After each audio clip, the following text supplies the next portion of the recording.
First story, Bariloche. 95, UFO abduction, shocking truth. The year was 1995. Bariloche, Argentina, a jewel nestled in the Andes, was my escape. I sought refuge from the Buenos Aires frenzy, craving the Patagonian serenity promised in postcards and travel brochures. Little did I know, the tranquility I yearned for was about to be shattered, replaced by a terror that would forever haunt the edges of my memory. The flight started as any other, smooth and uneventful. Sunlight streamed through the cabin windows, painting the snow-capped mountains below in hues of gold and rose. I remember leaning back, finally letting go of the city's grip, a sense of calm washing over me as the plane began its descent toward the Bariloche airport. It was a false peace, a fragile bubble about to burst. Then, without warning, everything changed. A shape emerged from the clouds, something impossibly fast, impossibly silent. Not a plane, not a bird, nothing I could recognize from the familiar skies. Panic flared as the pilot wrestled with the controls, aborting the landing with a sudden stomach-churning ascent. His voice, strained and laced with disbelief, crackled over the intercom, confirming what we all instinctively knew. Something was out there, something unknown. The radar, he announced, was registering something. A presence, defying explanation, then vanishing as abruptly as it appeared. The flight resumed, landing shaken but seemingly safe. Yet, in the quiet aftermath, a chilling realization settled in my mind. That encounter in the sky was not an isolated incident. It was a prelude, a dark omen, and the serenity of Bariloche was about to unravel, revealing a nightmare beyond comprehension. Nestled in the foothills of the Andes, Bariloche in 1995 was a haven, a world away from the bustling chaos of Buenos Aires. For Elena, a journalist weary from the relentless city news cycle, it promised respite. She carried the weight of recent, personal losses, seeking solace in the rumored tranquility of Patagonia, hoping the crisp mountain air and the vast expanse of Nahuel Huapi Lake would soothe her restless spirit. Elena was a keen observer, her journalistic instincts always alert, even in moments of supposed relaxation. She possessed a sharp mind and a skeptical nature, traits that would soon be tested beyond their limits. Bariloche itself was a charming blend of Swiss alpine architecture and Argentine warmth. The scent of pine trees mingled with the aroma of chocolate from local confectionaries, a seemingly idyllic setting. The town was small enough to feel intimate, yet surrounded by a wilderness, vast enough to lose oneself in. The locals were welcoming, their lives unhurried, grounded in the rhythms of nature.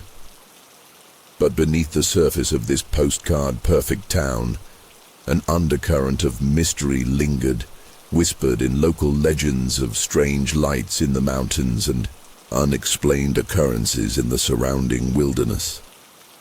Elena's cabin, perched on a gentle slope overlooking the lake, was her sanctuary. Wooden beams, a crackling fireplace, and the panoramic view of the Andes offered a sense of peace she hadn't felt in months.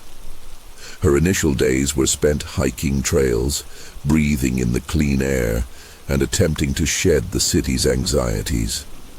She sought a reconnection with herself, a return to a simpler rhythm of life. However, the encounter on the flight subtly shifted her perspective. The unsettling image of the unidentified object lingered, a discordant note in the symphony of Bariloche's tranquility, hinting that the peace she sought might be an illusion, masking something far more profound and terrifying. Sleep became a battleground. Nightmares clawed at my mind. Vivid replays of the aerial encounter twisted into grotesque examinations, cold lights, and shadowy figures looming over me. I'd wake in icy sweats, heart hammering, the lingering sensation of violated intimacy clinging to me. Unexplained bruises bloomed on my skin, circular, oddly placed, fading as mysteriously as they appeared. Whispers, hushed and fearful, started to weave their way into my days. Locals spoke of lights in the mountains, of hikers vanishing, without trace, of a disquiet that settled over Bariloche with the coming of darkness. The postcard serenity of the town began to crack, revealing fissures of unease. The tranquil lake now reflected a distorted sky. The majestic Andes seemed to watch with silent, ancient eyes. My initial peace was a fragile illusion, shattered by the encounter in the sky. Bariloche was not the sanctuary I sought. It was a stage set for something far more sinister. A beautiful mask concealing something old and malevolent, and I was caught in its gaze. The immediate aftermath of the flight encounter threw Elena into a spiral of confusion and fear. Her initial goal of finding peace in Bariloche evaporated, replaced by a desperate need to understand what had happened in the skies above. Was it a hallucination, some unknown military aircraft, or something far more unsettling? Her journalist instincts kicked in. She needed answers, facts, something tangible to grasp in the face of the inexplicable. But her quest for answers immediately hit a wall of disbelief. Attempts to confide in locals about the aerial anomaly were met with polite smiles and dismissive shrugs. Tourists see things. One shopkeeper chuckled. The mountain air plays tricks. Even the airport authorities offered bland reassurances, attributing the radar blip to atmospheric interference. Elena found herself isolated, her terrifying experience reduced to a figment of her overactive imagination. The physical and psychological effects became her first tangible obstacles. The nightmares intensified, leaving her exhausted and disoriented. The unexplained bruises became more frequent, more pronounced. She started losing track of time, moments vanishing from her memory like erased recordings. This disorientation fueled her paranoia, making every shadow seem menacing, every silence pregnant with unseen threats. Driven by a desperate need for validation, Elena began her own investigation. She frequented the local library, poring over old newspapers and local history books, searching for any mention of unusual aerial phenomena in the Bariloche region. She sought out older residents, discreetly probing for local legends or folklore that might shed light on the whispers of strange lights and disappearances. Her goal solidified: to uncover the truth behind the object in the sky, to prove to herself, and perhaps to others, that she wasn't losing her mind. But with each closed door and dismissive glance, the obstacle of disbelief loomed larger, and the mystery deepened, drawing her further into the unsettling heart of Bariloche's secrets. Elena's frustration mounted with each dead end in her investigation. Library archives yielded nothing concrete. Local legends remained vague whispers. Just as despair began to set in, a breakthrough came unexpectedly. An old, tattered newspaper clipping, tucked away in a forgotten file, mentioned a local man, a recluse named Carlos, who claimed to have witnessed strange lights over the lake years ago and reported unsettling encounters. A flicker of hope ignited within Elena. Finally, a potential lead, someone who might understand. She tracked down Carlos's address, a small isolated cabin on the outskirts of town. But when she arrived, the cabin was deserted, eerily empty. Dust lay thick on the furniture, food rotted in the kitchen, and a strange, unsettling silence hung in the air. Carlos was gone. His neighbors, when Elena inquired, claimed he'd simply gone into the mountains, a common enough occurrence for solitary types in Bariloche. But Elena felt a cold dread settle in her stomach. Carlos hadn't just left. He had vanished. The newspaper clipping, combined with Carlos's sudden disappearance, became Elena's inciting incident. It was no longer just about understanding her own experience. Now, it was about something potentially far more sinister happening in Bariloche, something that could be putting others at risk. The dismissive shrugs of the locals, the official denials, they all suddenly felt like part of a deliberate cover-up. The urgency was palpable. Elena's initial fear transformed into a steely resolve. She had to find Carlos, to understand what happened to him, and to uncover the truth behind the strange events plaguing Bariloche. The comfortable distance of journalistic inquiry was gone. This was no longer just a story. It was personal, dangerous, and it was happening now. Elena, driven by a mixture of fear and righteous anger, knew she had to act, and act fast. Carlos's disappearance amplified Elena's unease into full-blown alarm. The empty cabin was more than just a dead end. It was chilling confirmation that something was profoundly wrong in Bariloche. The local dismissiveness now felt less like ignorance and more like deliberate obstruction. Reporting Carlos's disappearance to the local police yielded frustratingly little. A weary officer, more concerned with petty theft than missing recluses, filed a report with barely concealed disinterest, attributing it to Carlos being lost in the mountains and subtly implying Elena was a meddling tourist. This official apathy became Elena's next major challenge. She was alone, facing not just the unknown entity in the sky, but also the wall of local indifference and potential cover-up. Her motivation shifted again. It was no longer just about understanding the aerial object or finding Carlos.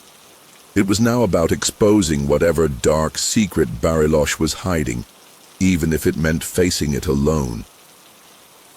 During her fruitless visit to the police station, however, Elena encountered a young, sharp-eyed patrol officer named Juan. He seemed more attentive, more curious than his dismissive superior. He overheard fragments of Elena's frantic explanation and, despite official protocol, slipped her a card with his personal number. "If you find anything else, anything strange," he'd murmured, his voice low, "call me directly. Some of us here, we've heard things." This unexpected contact offered a fragile thread of hope, a potential ally in her increasingly isolated and terrifying quest. A new subplot began to emerge. Could she trust Juan? And what things had he heard? The stakes and the shadows were deepening. Hesitantly, Elena called Juan. His voice was cautious, confirming her suspicions about official silence. He agreed to meet, but only in secret, away from the town center. Their clandestine meeting in a dimly lit cafe revealed Juan's unease. He spoke of local rumors, dismissed by authorities, of strange occurrences stretching back decades, whispers of missing persons, cattle mutilations, and recurring aerial sightings.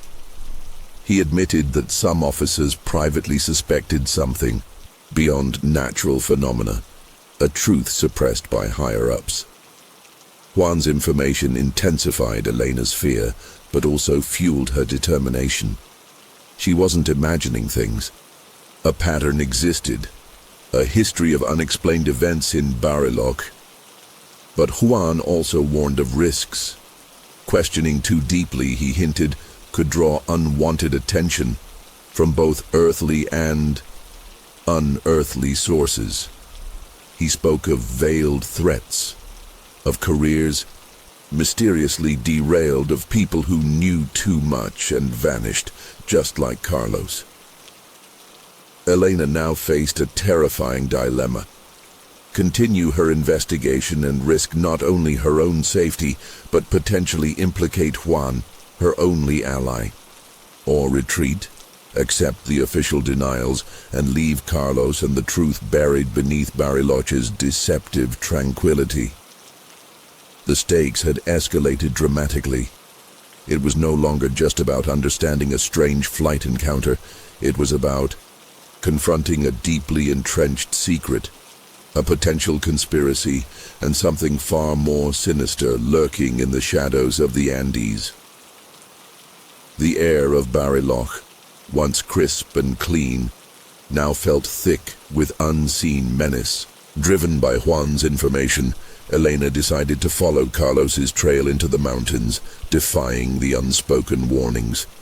Juan, risking his career, provided her with a crudely drawn map Carlos had left behind, marked with symbols Juan couldn't decipher but felt were significant. The map led to a remote area near Cerro Cathedral, known for hiking trails but also shrouded in local lore of strange disappearances. This was a major turning point. Elena was moving from passive investigation to active confrontation, venturing directly into the heart of the mystery. As Elena ascended into the rugged terrain, a transformation began within her. Fear was still present, but it was now laced with a steely determination. The journalist seeking a peaceful escape was gone, replaced by a woman driven by a need for truth, willing to face unknown dangers. The isolation of the mountains mirrored her internal state. Alone, vulnerable, but resolute. The higher she climbed, the more oppressive the silence became, broken only by the wind whistling through the peaks, a sound that seemed to whisper warnings. Unseen eyes felt like they were watching, the air itself charged with an unnatural energy. She was getting closer, not just to Carlos's fate, but to the source of the Bariloche mystery, unknowingly walking directly towards the impending climax, where the truth and the terror would be fully revealed. Following Carlos's map, Elena navigated treacherous mountain paths, the landscape growing increasingly desolate and unnerving. The symbols on the map, initially cryptic, began to resemble constellations, strangely familiar, yet alienly skewed. A chilling wind picked up, carrying with it a faint metallic scent, an unnatural aroma that prickled her senses. She felt an undeniable sense of being watched, not by animals, but by something intelligent, something unseen. As dusk began to descend, painting the sky in ominous shades of purple and gray, Elena reached a small, secluded clearing marked on Carlos's map. In the center stood a peculiar rock formation, unnaturally smooth and almost geometric in shape, radiating a subtle coldness even from a distance. Near the rocks, half hidden in the undergrowth, she found a small, weathered backpack. Carlos's backpack. A minor resolution. She was on the right track, but the discovery amplified the chilling mystery. Inside the backpack, alongside basic camping supplies, was a small, worn journal. Flipping through its brittle pages, Elena found Carlos's handwriting, erratic and increasingly frantic. Entries detailed his sightings, his growing fear, and finally, his terrifying encounters, echoing her own but going far beyond the flight. Incident. He described beings, examinations, lost time, abduction. The journal confirmed Elena's deepest fears and foreshadowed a terrifying confrontation. But within the journal, tucked into a back pocket, was another surprise. A photograph. Not of aliens, but of Juan. A younger Juan in military uniform, standing beside a group of men in similar attire, all posed in front of a large, unmarked transport helicopter. On the back of the photo, a single chilling word was scrawled, "Watchers." A potential betrayal, a hidden alliance. The carefully constructed trust with Juan shattered, replaced by a chilling uncertainty. The stage was set for the climax. Elena was no longer just seeking answers. She was walking into a carefully laid trap, and the lines between ally and enemy were blurring into terrifying ambiguity. The photograph of Juan sent a chill deeper than the mountain air. Watchers. The word echoed in Elena's mind, heavy with implications. Was Juan an ally or an agent? Had his help been genuine or a calculated manipulation guiding her towards this isolated clearing for a purpose she couldn't yet fathom? Trust, already a fragile commodity, shattered completely. The final ascent to truth felt suddenly treacherous, every step potentially into a meticulously prepared trap. Doubt warred with desperation. Retreating now felt like surrender. Abandoning Carlos. Abandoning her own sanity. But proceeding meant confronting not just alien unknowns, but also the very real threat of human deception. A betrayal that cut deeper than any extraterrestrial encounter. The emotional stakes soared. This was no longer just about uncovering a mystery, it was about survival, about navigating a labyrinth of lies where friend and foe blurred into indistinguishable shadows. As darkness enveloped the mountain, the Yai, metallic scent intensified. The feeling of being watched became palpable, almost physical. The constellations on Carlos's map, now illuminated by the faint moonlight, pulsed with an unsettling energy. The narrative threads were tightening, drawing Elena towards the inevitable confrontation. Alien presence, human conspiracy, and her own desperate quest for truth were about to collide. The clearing, once a remote haven, now felt like the epicenter of a gathering storm. The final stage set for a climax that could either reveal devastating truths or consume her entirely. The metallic scent intensified, the air crackling with unseen energy.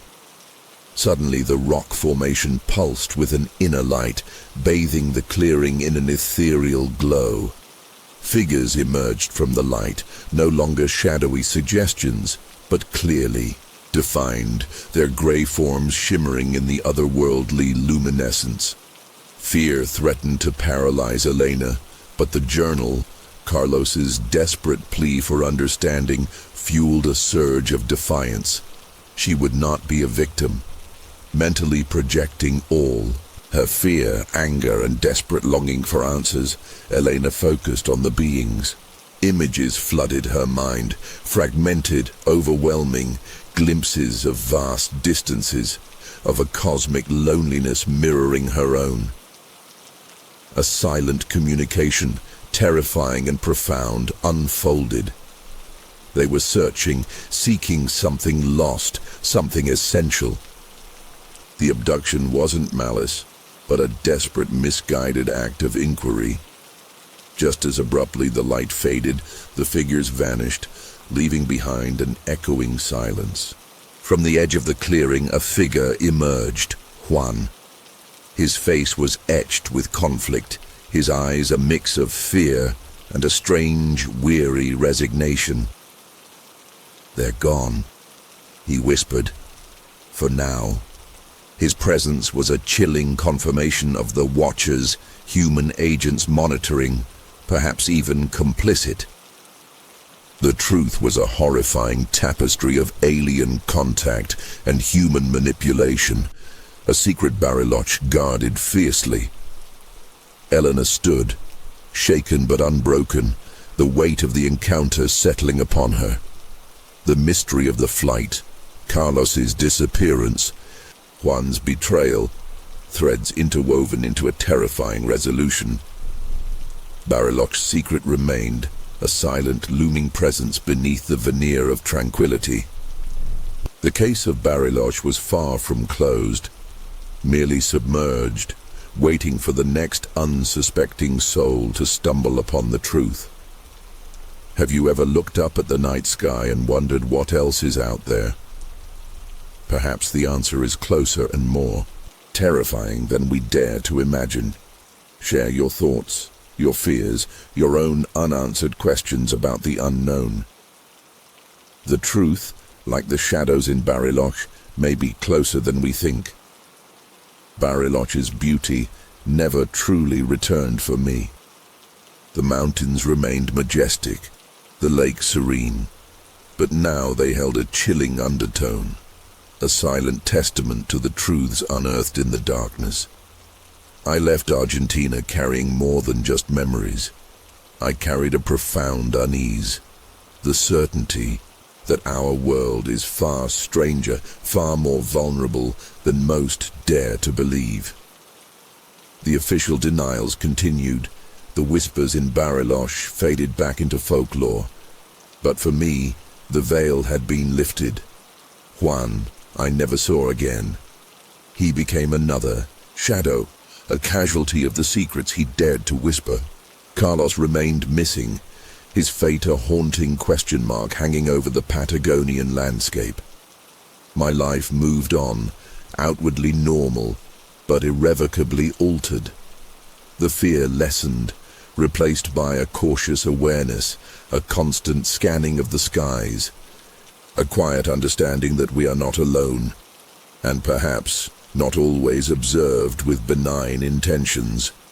The true horror of Bariloche wasn't just the alien encounter, but the chilling realization of how easily truth can be buried, how readily disbelief can become a shield against the uncomfortable.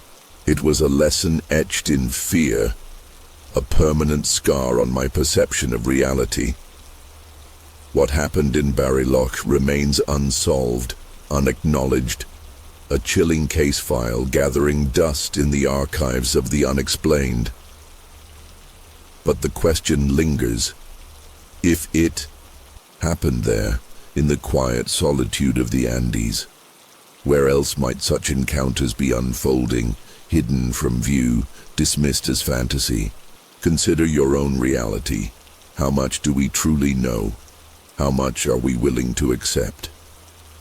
Look to the skies tonight and ask yourself, what if Bariloche wasn't just an isolated case? What if the truth is out there, waiting to be seen, waiting to be believed? Dare to question, dare to look closer. The answers, however terrifying, may be closer than you think. Second story, the case of Kumburgaz, Turkey. The Turkish coast held me captive in its serene beauty. The rhythmic lull of waves against the shore, a constant comforting whisper.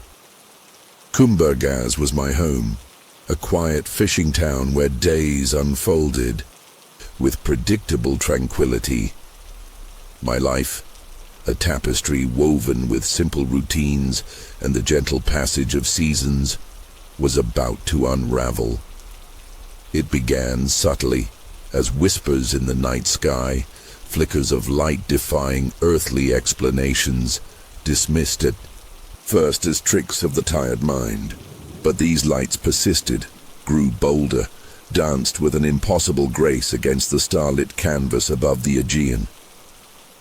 Curiosity, a seed of unease, took root in my soul, nurtured by the uncanny displays overhead. I became an unwilling sky watcher, my nights now restless vigils, the telescope no longer a tool for stargazing, but a desperate plea for understanding. The familiar comfort of darkness turned ominous, each shadow pregnant with the unknown. Then came the recordings. My camera, a futile shield against the encroaching dread, became my only ally, capturing what my words could not express. Shapes, emerged from the celestial tapestry, defying logic, hinting at an intelligence beyond human comprehension. Silhouettes materialized within these aerial enigmas, forms undeniably present, undeniably other. Doubt warred with undeniable evidence. As I captured the impossible, skepticism would soon erupt, the world clamoring to debunk what my lens had witnessed. Yet, I know what I saw. The truth, unsettling and profound, lingers in those recordings, a silent testament to a reality that transcends our understanding. This is not a tale of distant stars, but of a terror that descended from them, a horror that found its way into my life, turning the familiar skies of Kumburgaz into a stage for an unimaginable nightmare. Kumburgaz nestled on the Turkish Aegean, a haven where life flowed at the rhythm of the tides. Here I, a cafe owner named Ismail, found solace in routine, the scent of strong coffee and salty air my daily constants. My world was small, framed by the azure sea and the olive-draped hills, my nights usually quiet reflections under a canopy of stars. This peace, however, was a fragile veneer, soon to be shattered by whispers from beyond our world. My fascination with the cosmos was a solitary pursuit, a quiet wonder nurtured by countless nights spent tracing constellations through my modest telescope. Science fiction tales had painted vivid tapestries of alien encounters, stories I consumed with detached amusement, never imagining they could breach the walls of reality. Then the lights began. Anomalies in the night sky, at first dismissed as wayward aircraft, then undeniable in their impossible maneuvers. These were not planes. They were something else intruding upon my tranquil skies, igniting a disquiet that burrowed deep within me. The shift was subtle yet profound. The stars, once sources of wonder, now felt like cold, distant eyes observing my unsuspecting world. My initial curiosity morphed into a gnawing unease, a sense that my quiet life was under an unseen scrutiny, my peaceful nights on the verge of a terrifying transformation. Driven by a growing need to understand, I armed myself with a video camera, a digital witness against the encroaching unknown. Each night I became a sentinel, scanning the skies, the familiar Aegean breeze now carrying a chill of anticipation and dread. The camera lens became my shield, my attempt to capture, to rationalize, the impossible events unfolding above my once peaceful town. Little did I know, this act of documentation would unleash a truth far more terrifying than I could have ever imagined. My camera confirmed alien shapes within the lights. Lost time followed, then bizarre marks on my skin. Kumburgaz whispers of ancient sky beings resurfaced. My videos weren't just proof. They unlocked a terrifying reality, dragging me into its unfolding darkness. My videos, once flickering images on a screen, became a tangible weight in my life. My goal sharpened, to force the world to see what I had seen, to validate the terror that now consumed me. The first obstacle was the wall of disbelief. Scientists offered mundane explanations, dismissals masked as reason.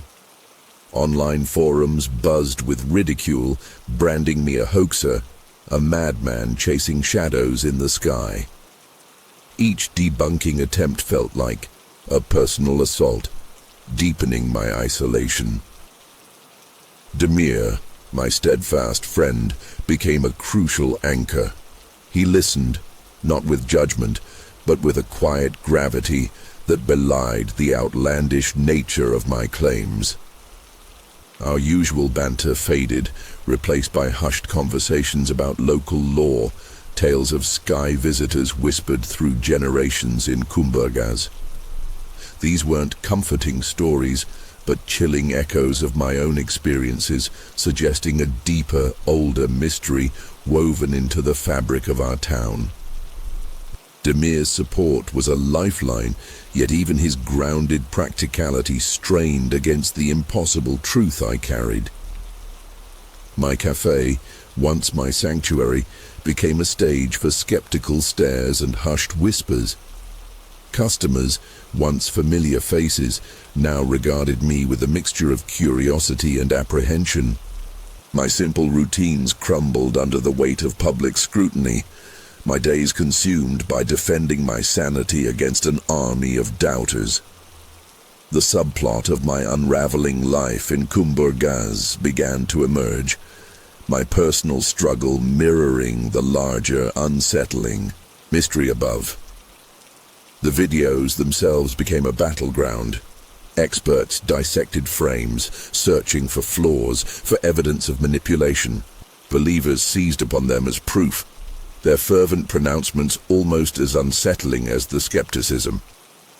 I was caught in a crossfire of interpretations, my own voice, the voice of the experiencer, lost in the noise. This public debate, while validating in a perverse way, also amplified the danger, making me a target, a focal point for forces I couldn't comprehend, pushing me further into the terrifying unknown. The Aegean night, once a source of unsettling wonder, turned menacingly real. It began subtly, a high-pitched whine that only dogs might hear, then a tremor in the air itself. My balcony, my usual vigil point, suddenly felt exposed, vulnerable. The familiar stars blurred, replaced by an intense, pulsating light descending from above. No longer a distant anomaly, but a looming presence. This was not another sighting. It was a descent, deliberate and focused, aimed directly at me. My routine shattered. The comforting sounds of Kumburgaz faded, drowned out by the oppressive hum. The cafe, my livelihood, my anchor, became irrelevant in the face of this encroaching phenomenon. Urgency surged, not just curiosity, but a primal need to react, to understand the intent behind this descent. Yet, action felt impossible. My body frozen, my mind racing, grappling with the impossible becoming terrifyingly real. The light intensified, bathing my apartment in an eerie glow, casting long, distorted shadows that danced like macabre puppets on my walls. The air grew thick, heavy with an alien presence, a chilling stillness descending alongside the light. This was the moment the status quo irrevocably shifted. No more distant observations, no more debates about blurry videos. The sky was reaching down, breaching the boundaries of my reality, forcing a confrontation I was utterly unprepared for. Fear morphed into a cold dread, a certainty that my life was about to be rewritten. The inciting incident was not just visual, it was visceral, a full sensory invasion. The light, the sound, the oppressive atmosphere, all screamed of an impending event, a disruption far beyond anything I had imagined. My motivation became stark: survival, understanding, and perhaps a desperate attempt to reclaim the life that was being stolen from me by the silent, descending light. The blinding light engulfed me, then nothingness. Waking hours later, disoriented and nauseous, I found time missing, a gaping hole in my memory. The balcony door stood open, mocking the lost hours, the camera silent on the floor. My body bore subtle marks, pinpoint bruises arranged in unsettling patterns, silent testament to an unseen intrusion. The initial challenge of disbelief had morphed into a terrifying reality of physical violation and lost time. A new obstacle emerged, the fragmented memories. Nightmares plagued my sleep, vivid flashes of cold rooms, bright lights and shadowy figures. Were these dreams or glimpses of what happened during the missing hours? Doubt gnawed at my sanity. My motivation shifted from seeking validation to seeking understanding. What had they done to me? What did they want? The physical consequences extended beyond bruises. A persistent ringing filled my ears, headaches throbbed behind my eyes, and an unnerving feeling of being watched intensified, even in daylight. Kumburgaz, once familiar, now felt like a stage set for paranoia. My cafe became a burden.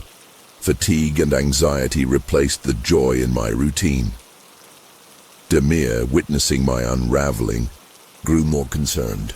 He spoke of a local doctor, Ilara, a woman rumored to have an open mind about unconventional phenomena. A new subplot hinted itself. Could Ilara offer answers, or would seeking her help lead me further down a dangerous path? My motivation became desperate. Find someone, anyone, who would believe me, who could help me understand the escalating horror consuming my life. My fragmented memories shattered the walls of sleep, bleeding into my waking hours as vivid nightmares. The line between reality and hallucination dissolving into a terrifying blur. The ringing in my ears amplified from a persistent hum to a relentless, piercing screech, each pulse of sound a fresh wave of agony. Headaches weren't just dull throbs anymore. They became blinding, skull-splitting migraines that left me gasping for breath in darkened rooms. The physical marks on my skin transformed from subtle bruises into angry, burning welts, radiating heat and pain, each one a brand, a tangible sign of their violation. Sleep itself became a battlefield, no longer a sanctuary, but a cursed realm where terrifying replays of cold, sterile probing and the silent, emotionless figures haunted my every attempt at rest. Seeking Dr. Ilara, a name whispered with a mix of hope and trepidation, morphed from a possibility into a desperate gamble, my last resort against the encroaching madness. Demir, my usually jovial friend, now carried a palpable anxiety, his supportive words laced with a growing fear. His tales of Kumburgaz legends, once dismissed as folklore, now morphed into somber warnings, ancient echoes resonating with chilling relevance to my experiences. He hinted at dangers lurking beyond human comprehension, forces perhaps even the aliens themselves were wary of. Trusting Ilara felt like stepping off a cliff, a necessary risk fueled by desperation, yet a chilling premonition, a primal instinct. Screaming danger warned against it, painting her as potentially another facet of this terrifying unknown. The stakes were no longer confined to my personal sanity. They had escalated to a profound threat to my very being. I felt targeted, manipulated, not just observed, but actively experimented upon. Each episode of lost time, each recurring mark, each intensified symptom tightened the invisible noose of alien control around my life, forcing me to confront a terrifying and paralyzing dilemma: surrender completely to the encroaching darkness of the unknown, or fight back against a power so vast, so alien, that I couldn't even begin to grasp its true nature or its ultimate mude. Despite Demir's ominous warnings, the escalating terror pushed me towards Dr. Ilara. My desperation had reached a breaking point. Passive observation had become unbearable. This decision to seek her out marked a shift from victim to seeker. A fragile step towards reclaiming agency in a reality spiraling out of control. Fear warred with a flicker of resolve. Perhaps Elara held a key, a sliver of understanding within this alien nightmare. This was no longer just about validating my videos, it was about survival, about understanding the violation that had torn through my life and threatened to consume my very being. The journey to Elara's secluded clinic on the outskirts of Kumburgaz felt like a descent into the heart of the unknown. Demir's anxiety was palpable, his silence heavier than his usual, jovial chatter. He spoke of Elara in hushed tones, a respected doctor. Yes, but also whispered rumors of unconventional methods, of delving into areas best left undisturbed. His apprehension amplified my own, yet the burning welts on my skin, the relentless screech in my ears, the fragmented nightmares, these pushed me forward, a grim determination hardening within me. Seeking Elara was a gamble, a leap of faith into a darkness as profound and unsettling as the lights in the sky, but it was a gamble I was now compelled to take, setting the stage for a confrontation with truths far stranger and more terrifying than I could possibly imagine. Elara's clinic was a secluded stone building, perched on a cliff overlooking the churning Aegean. The wind howled around it, mirroring the turmoil in my own mind. Entering felt like stepping out of Kumburgaz and into another realm entirely, a place where conventional logic might not apply. The waiting room was dimly lit, filled with strange artifacts, ancient maps, peculiar symbols etched on wood, adding to the unsettling atmosphere. Dr. Elara herself was an enigma. Her eyes, sharp and intense, held a disconcerting knowingness as she greeted me. She listened to my story with an unnerving calm, her questions probing not just the events, but my inner fears, my deepest anxieties. It was as if she was already aware of more than I had told her, a subtle foreshadowing that sent a shiver down my spine. Demir's warnings echoed in my mind as Elara spoke of unconventional therapies, of accessing hidden memories through methods that skirted the edges of accepted science. A minor confrontation arose. My hesitant questions about her methods met with a cryptic smile, a reassurance that trust was essential, and that some doors must be opened, regardless of the potential darkness within. A fragile alliance formed, born of desperation and a shared belief in the impossible. Elara seemed genuinely intent on helping, her confidence offering a sliver of hope amidst the overwhelming dread. Yet her cryptic pronouncements, her unsettling calmness, hinted at deeper layers, raising the unsettling possibility of unforeseen betrayals or manipulations. A minor resolution came in the form of Elara's initial assessment.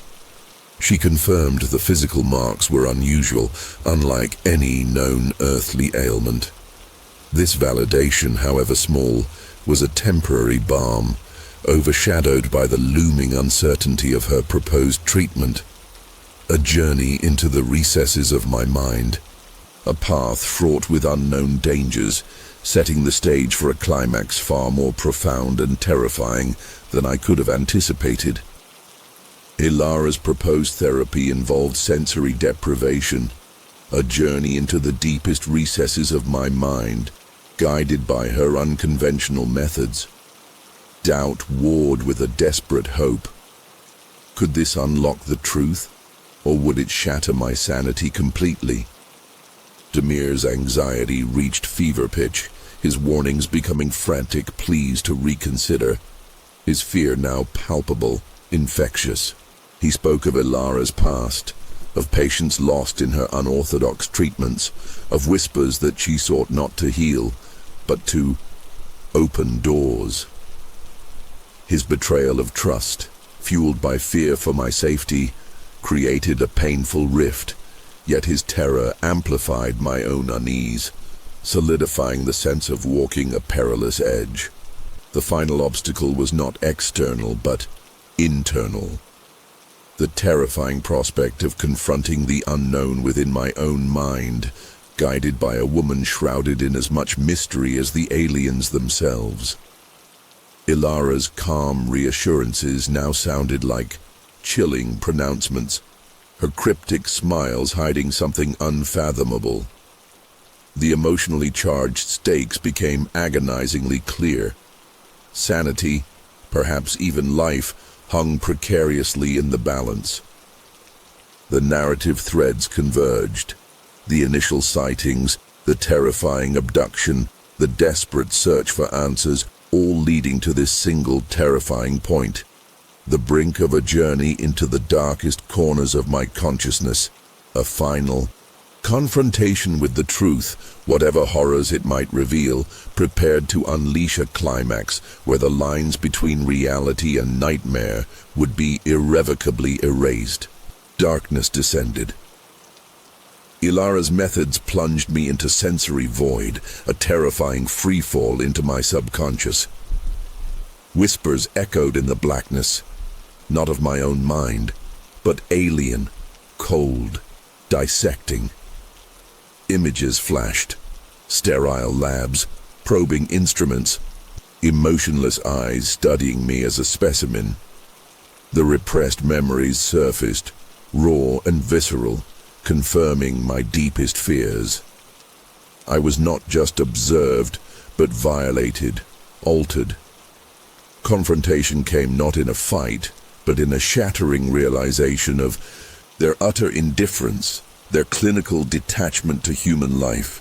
The decisive moment arrived as Ilara's voice cut through the void, guiding me, pulling me back, but different.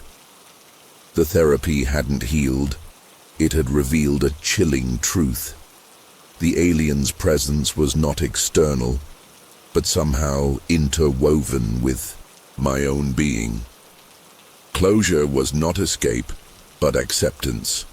A horrifying understanding of my altered state, the indelible mark of their intervention. The subplots converged. Demir's fear was justified. Ilara's methods were indeed doorways to unsettling realities, and the public debate was a meaningless distraction from the deeply personal horror of abduction. Emerging from the sensory deprivation, the world seemed sharper, yet tainted. The ringing in my ears persisted, a constant reminder. My resolution was not triumph, but survival. To live with this truth, to bear witness to the unsettling reality hovering just beyond our perception. The thematic closure was stark. We are not alone, and sometimes knowledge is not liberation, but a terrifying burden. The truth of Kumbergaz remains, etched not just in videos, but in the altered minds of those who have glimpsed the alien reality. Look to the skies, but be warned, some doors are better left unopened. Will you dare to seek the truth, knowing the horror it may reveal? The echoes of that sensory void linger, a constant hum beneath the surface of my altered reality. Kumbergaz remains beautiful, yet now tinged with an unsettling awareness. The veil is thinner, the unseen more palpable. I am not healed, but changed, carrying the indelible mark of their intrusion, forever separated from the naive peace I once knew. Ilara's path, though terrifying, revealed a truth I can't unsee, a chilling understanding of our place in a cosmos far vaster and colder than imagined. Demir, though fearful, remained my anchor, his grounded humanity a stark contrast to the alien indifference I encountered. Our friendship, strained, endures, a testament to the enduring power of human connection in the face of cosmic horror. There is no neat closure, no triumphant victory over the unknown. The aliens didn't leave. They simply receded, leaving me with the burden of knowing. My videos remain debated and dismissed, but for me they are a stark reminder. The truth isn't always believed, especially when it shatters comforting illusions. The poignant lesson is etched in my soul. Some doors once opened can never be closed, and the pursuit of truth can lead to places where sanity itself is a casualty. Look again at your own skies, question the familiar, and remember my tale. Dare to seek the truth, but be prepared to face the terrifying silence that may answer. If you're enjoying this and want to support the channel in bringing more chilling stories like this, any contribution is greatly appreciated. The donation link is just below this video. It's safe, easy, and fast. No registration required. Even the smallest support means so much. Thank you for joining me on this journey. Third story. The case of Edwin Fuentes, 2004, Guatemala. The year was 2004. Guatemala, my home, pulsed with the vibrant energy of life. But beneath the surface of its breathtaking landscapes, an ancient silence reigned. A silence that the stars themselves seemed to heed. I was Edwin Fuentes, a young man tethered to the earth by dreams as vast as the Guatemalan sky. My days were woven with the simple threads of work, family, and the quiet comfort of familiar routines. But destiny, it seems, had other plans etched in the cold, indifferent light of distant galaxies. It began on a deserted road, under the cloak of a star-dusted night. A light descended, not from a plane, nor any earthly craft I recognized. It was an ethereal glow, solidifying above a nearby field, an anomaly that defied logic and ignited a primal fear within me. Then, as quickly as it appeared, darkness swallowed everything. Not the comforting darkness of nightfall, but an absolute void, an absence of sensation that stole even the breath from my lungs. When consciousness flickered back, it was to a world subtly, terrifyingly altered. Time, the constant measure of our lives, had fractured, leaving gaping holes in my memory.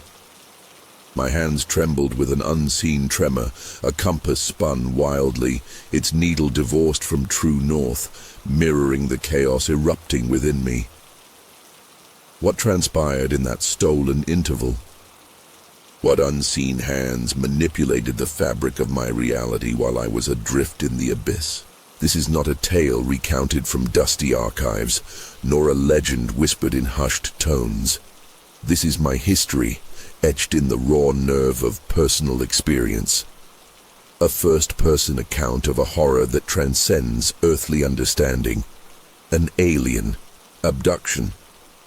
To this day, the question echoes in the chambers of my mind, cold and insistent. What truly happened during those lost hours? And what part of me remained forever altered by the encounter? Guatemala in 2004 was a land of contrasts, where ancient Mayan spirits whispered through modern city streets. Life moved to the rhythm of both tradition and burgeoning technology, a vibrant tapestry woven with threads of resilience and quiet anxieties. I, Edwin Fuentes, was a product of this land. A young man finding his place in the world, straddling the old ways and the allure of the new. My roots ran deep in the highlands, my family tied to generations of farmers who coaxed life from the rich volcanic soil. But my gaze was drawn upwards, to the stars that blazed with an almost palpable mystery in the clear night air. My days were filled with honest labor, working in my uncle's carpentry workshop, the scent of cedar and pine a constant companion. Evenings were reserved for family, for abuela's stories that painted vivid pictures of Guatemala's past, and for quiet contemplation under the vast, starlit canvas above. I harbored a quiet yearning for something more, a sense of purpose that stretched beyond the familiar horizons of my life. Perhaps it was the artist's soul simmering beneath a craftsman's hands, a desire to create, to explore, to understand the mysteries that whispered on the wind. My motivation was simple, yet profound, a desire to live a meaningful life, to contribute to my community, to understand my place in the intricate dance of existence. Little did I know, the universe was about to answer that yearning in a way that would shatter the foundations of my reality, plunging me into a terrifying odyssey that would redefine everything I believed, everything I was. The quiet anxieties of life in Guatemala were soon to be eclipsed by a fear that transcended borders and beliefs. A horror born not of this world, but of the fathomless depths of space itself. The shaking hands were merely the first tremor. The stolen hours clawed their way into my waking life, replaced by chilling whispers echoing secrets only I could perceive. That blinding light wasn't a random celestial event. It hunted me specifically, and those beings, they didn't just steal time, they implanted something insidious, something subtly, terrifyingly reshaping my very being from within. My immediate goal became crystal clear: to reclaim the lost hours, to decipher the enigma of the light and the chilling void that followed. But the path forward was shrouded in a disorienting fog of fragmented memories and unsettling physical changes. The shaking hands persisted, now joined by a constant low-grade nausea and an unnerving sensitivity to light and sound. Sleep offered no respite, only a relentless replay of disjointed images, metallic walls, black eyes, and a suffocating sense of violation. The first obstacle was the wall of disbelief. My attempts to articulate the experience were met with concerned glances, gentle dismissals, or outright skepticism. Even those closest to me struggled to reconcile my frantic account with the reality they knew. How could I explain the inexplicable, the impossible, without sounding like a madman weaving fantastical tales? The isolation deepened, amplifying the terror that gnawed at my insides. Yet amidst the doubt, there was Abuela. Her ancient eyes, pools of wisdom and unwavering love, held no judgment, only a profound empathy that cut through my defenses. She became my anchor, the sole person who validated my experience, her quiet belief a fragile shield against the encroaching darkness.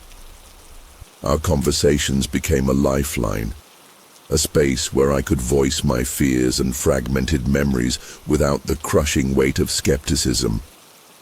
A subplot began to emerge from the whispers of Abuela's ancient stories, tales of celestial visitors, of beings from beyond the veil, woven into the fabric of Guatemalan folklore.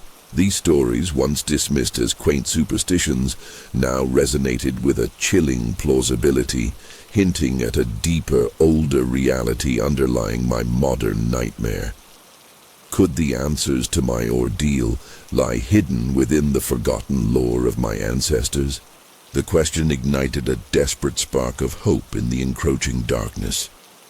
Life after the missing hours became a tightrope walk between a semblance of normalcy and the creeping dread of the unknown.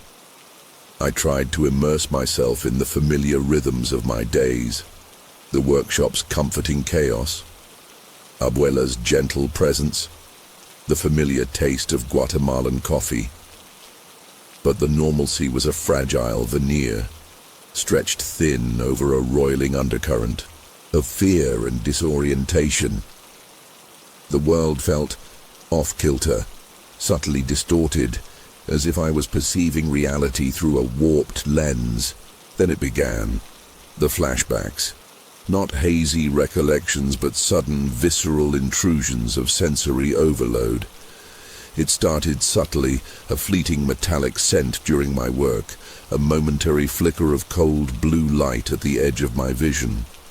Dismissible, at first easily rationalized as fatigue or stress.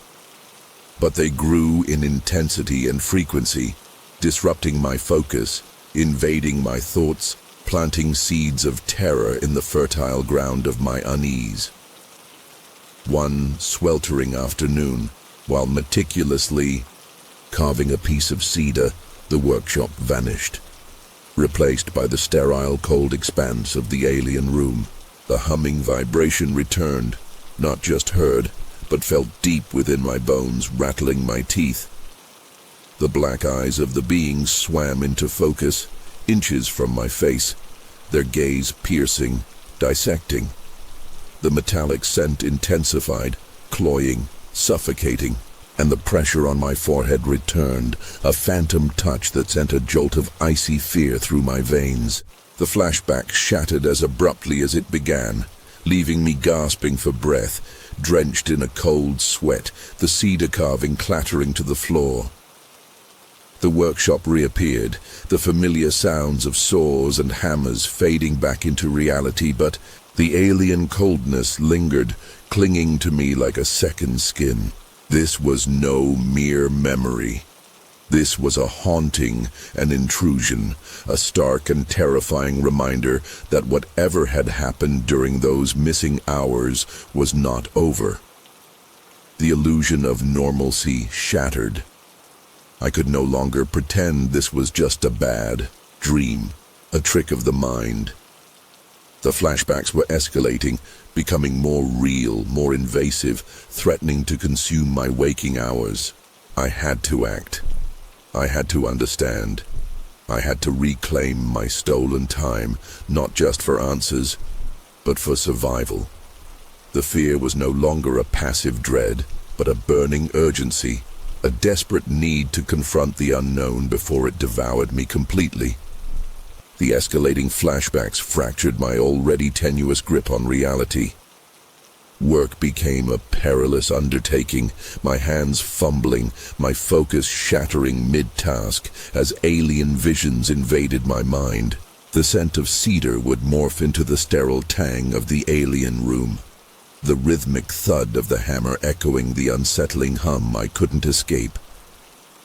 My uncle, initially patient, grew concerned, his brow furrowed with worry as my productivity plummeted and my erratic behavior intensified. Social interactions became minefields. Conversations would derail as I drifted into silent internal struggles, battling the sudden onset of flashbacks. Friends, once sources of comfort and camaraderie, now regarded me with a cautious distance, their laughter and easy banter replaced by strained silences and worried glances. I was becoming an island, adrift in a sea of alien memories, isolated by a fear they couldn't comprehend. Abuela remained my sanctuary, but even her unwavering support couldn't fully stem the tide of my unraveling.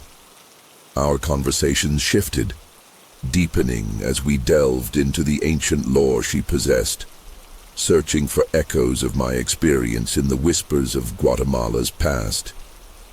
She spoke of night spirits and star travelers, tales dismissed as folklore, now imbued with a chilling resonance. Could these stories hold a key? Driven by desperation, I began to seek answers beyond Abuela's wisdom and my fractured memories. I ventured into the dimly lit corners of local libraries, poring over dusty books on mythology, folklore, and the unexplained. A new character emerged in my quest, old Señor Rodriguez, the town's eccentric historian, a man rumored to possess a vast, if somewhat chaotic, knowledge of Guatemala's hidden histories and forgotten tales. Señor Rodriguez, with his twinkling eyes and rambling narratives, became an unlikely ally. He listened with rapt attention to my hesitant account, his initial skepticism melting away as I described details that resonated with obscure local legends.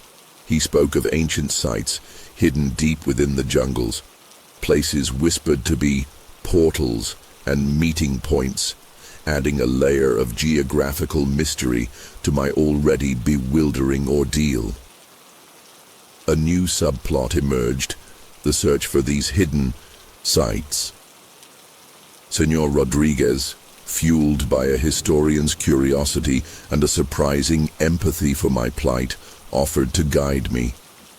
He spoke of symbols, of patterns in the landscape, of whispers passed down through generations, promising to help me decipher the cryptic clues that might lead to understanding, or perhaps to confronting whatever had taken me. My motivation solidified, shifting from a desperate plea for answers to a focused, determined quest. It was no longer just about reclaiming lost time.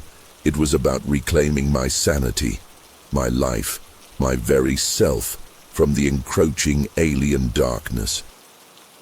The flashbacks were not just random intrusions, they were breadcrumbs, a terrifying trail leading me deeper into the labyrinth of the unknown. And I was compelled to follow, drawn by a force both terrifying and undeniably compelling. Senor Rodriguez's cryptic maps and whispered legends led us into the heart of the Guatemalan jungle, the humid air thick with the scent of decay and secrets. The ancient sites he spoke of were real, marked by weathered stones pulsating with an unsettling energy, whispering tales of forgotten rituals and celestial encounters. But the deeper we delved, the more erratic the flashbacks became, blurring the line between reality and hallucination. The jungle itself seemed to react to my presence, the rustling leaves whispering alien pronouncements, the shadows taking on familiar elongated shapes. Tension escalated between Abuela and me. While she initially offered unwavering belief, my increasingly obsessive quest and the chilling changes in my personality began to worry her. Our once comforting conversations became strained, punctuated by her worried sighs and pleas for me to return to my normal life. A life that was slipping further from my grasp with each passing day. She saw the fear consuming me and feared for my soul. My uncle, facing dwindling workshop productivity and rumors swirling around my increasingly strange behavior, delivered an ultimatum: get help or lose my place in the family business. His concern was genuine, laced with a traditional Guatemalan practicality that clashed sharply with my descent into the otherworldly. I was torn, choosing between the fragile thread of normalcy and the desperate need to unravel the alien mystery that was consuming me. The stakes were no longer just about understanding the abduction. They were about losing everything I held dear in the earthly realm. Deeper in the jungle, following Senor Rodriguez's increasingly fervent pronouncements, we reached a clearing dominated by a monolithic stone. It pulsed with the same unsettling energy I'd felt at the other sites, but amplified, vibrating through the very ground beneath my feet. As I touched the stone, a new wave of flashbacks assaulted me, clearer, more coherent than ever before. I saw not just the sterile room, but the process. The blinding light engulfing my truck, the floating sensation, the cold table, the focused intensity of the alien gaze as they worked on me. The missing hours were no longer a void, but a horrifying, fragmented film reel playing behind my eyes. This wasn't just a memory, it was a message. The stone, the sight, the intensified flashbacks. It was all a deliberate communication, a breadcrumb trail left by the beings. Fear warred with a terrifying sense of purpose. They weren't just observing, they were guiding me, drawing me towards something. And as the jungle shadows deepened, and the monolithic stone pulsed with an almost sentient light, I knew with a chilling certainty that the climax of my ordeal was rapidly approaching. The answers I sought were here, within reach, but the price of that knowledge might be everything I had left. As darkness deepened around the monolithic stone, Senor Rodriguez's initial excitement morphed into a nervous agitation. He paced around the clearing, muttering in hushed tones about ancient gateways and celestial pacts, his eyes gleaming with an unsettling fervor. His stories, once comforting in their historical context, now felt edged with a disturbing fanaticism. Was he truly an ally? Or was he leading me deeper into something he didn't fully understand? Something potentially dangerous? A chilling breeze swept through the clearing, rustling the jungle canopy and carrying with it a faint, metallic scent. A phantom echo of the alien room. The monolithic stone pulsed brighter, its light casting long, dancing shadows that mimicked the elongated forms of the beings from my flashbacks. The message was undeniable. They were coming. The communication was no longer subtle. It was a direct summons, a terrifying invitation to a final confrontation. One question, which had lingered in the back of my mind, suddenly sharpened into focus. Why me? Why was I chosen for this ordeal? As if in answer, a new flashback flooded my senses. Not of the abduction itself, but of the moments before driving down the deserted road. I saw myself looking up at the stars, a fleeting thought crossing my mind, a silent yearning for connection, for something beyond the mundane. Had that simple, unspoken desire been heard? Had it been misinterpreted, twisted into a beacon that drew them to me? The realization was a minor resolution, a piece of the puzzle clicking into place, but it offered no comfort. Only a deeper sense of dread. My yearning for the unknown had been answered in the most terrifying way imaginable. And now I was about to face the consequences, standing on the precipice of a climax that promised not resolution, but utter annihilation of everything I held dear.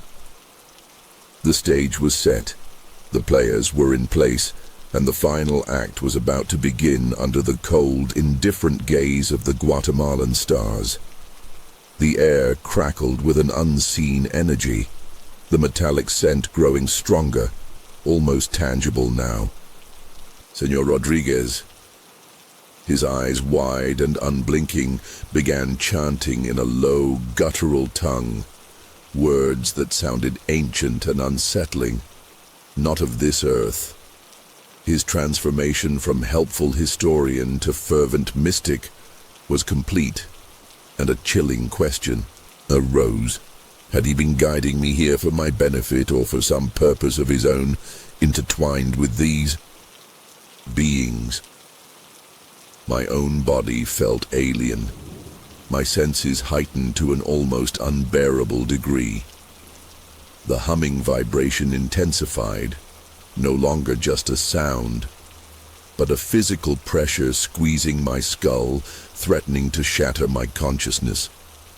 The flashbacks surged, no longer fragmented glimpses, but a continuous stream of alien images, alien sensations, threatening to overwhelm my own memories, my own identity. The final obstacle wasn't external, but internal. The battle for my own mind, my own soul against the encroaching alien influence. Abuela's worried face flashed through my thoughts, her gentle voice a distant echo in the rising storm within me. I was risking everything for this confrontation, my family, my sanity, my very existence. The emotional stakes were agonizingly Clear, fail, and I would be lost forever, consumed by the alien darkness, a hollow shell inhabited by something not human. Succeed, and what awaited me on the other side? The convergence was upon me, all paths leading to this jungle clearing, this monolithic stone, this terrifying precipice where my fate would be decided under the uncaring stars. The monolithic stone pulsed, then erupted in a blinding beam of light, not skyward, but downward, solidifying into a ramp of pure luminescence. They descended, the elongated figures, their black eyes like polished obsidian, their silence more terrifying than any roar. Senor Rodriguez, eyes glazed, chanted, ecstatically mistaking them for returning gods, oblivious to the cold dread they radiated. His delusion was his undoing. He was a puppet, dancing to strings he couldn't see. Fear clawed, but beneath it a core of defiance hardened. This wasn't a celestial pact. It was an invasion, a violation. The implant throbbed, a painful anchor, but I focused, not on its alien presence, but on Abuela's face, on the taste of Guatemalan coffee, on the human warmth they could never replicate. My humanity, my roots, were my weapons now. I wouldn't be a specimen, a study, a tool. Channeling a surge of will, fueled by the memory of every sunrise over the highlands, I pushed back, not with violence, but with pure, unwavering refusal. The humming in my skull fought back, a painful crescendo, but I held firm, anchoring myself to the earth, to my home, to myself. The light faltered. The alien forms wavered, their perfect stillness disrupted by a flicker of uncertainty. Then, as abruptly as they came, they retreated, dissolving back into the light, which winked out, leaving silence and the metallic tang of ozone. The implant was quiet, inert. I was still altered, scarred, but unbroken. The encounter hadn't destroyed me. It had forged something new, something stronger. The universe remains vast and unknown, but fear shouldn't paralyze us. It should ignite our courage. Look to the stars, not in terror, but with open eyes and defiant hearts. Our story, humanity's story, continues. The jungle slowly exhaled the tension of the night. The metallic scent fading, replaced by the familiar earthy aroma of dawn. Senor Rodriguez remained in the clearing, lost in his delusions, a casualty of his own fervent beliefs. Abuela, arriving with worried townsfolk drawn by Rodriguez's erratic chanting, embraced me, her silent relief speaking volumes. The implant remained a part of me now, a constant reminder but no longer a threat. I was different, irrevocably marked, my senses sharper, my perspective broadened by a cosmic horror few could fathom. But I was also more resilient, my humanity, tempered in the crucible of fear, strengthened by the unwavering love of family and the enduring spirit of my Guatemalan heritage. Life didn't magically revert to normal. The nightmares lessened, but never fully vanished. The flashbacks faded, becoming echoes rather than intrusions. I carried the weight of the unknown within me, a secret language understood only by the stars. But I also carried a newfound understanding that the universe is vast, indifferent, and terrifyingly beautiful, and that courage isn't the absence of fear, but the will to face it, to protect what we hold dear, our humanity, our home, our stories. Look up at the night sky, remember my story, and ask yourself, are you ready to face the unknown, not with fear alone, but with the strength of your own human spirit? So, what did you think of this story? Did it scare you? Was there a part that gave you chills or stuck with you the most? I'd love to hear your thoughts. Leave a comment below. If you've had a similar experience or have suggestions for improving future videos, let me know too. Thank you for watching and being part of this amazing community. See you in the next story.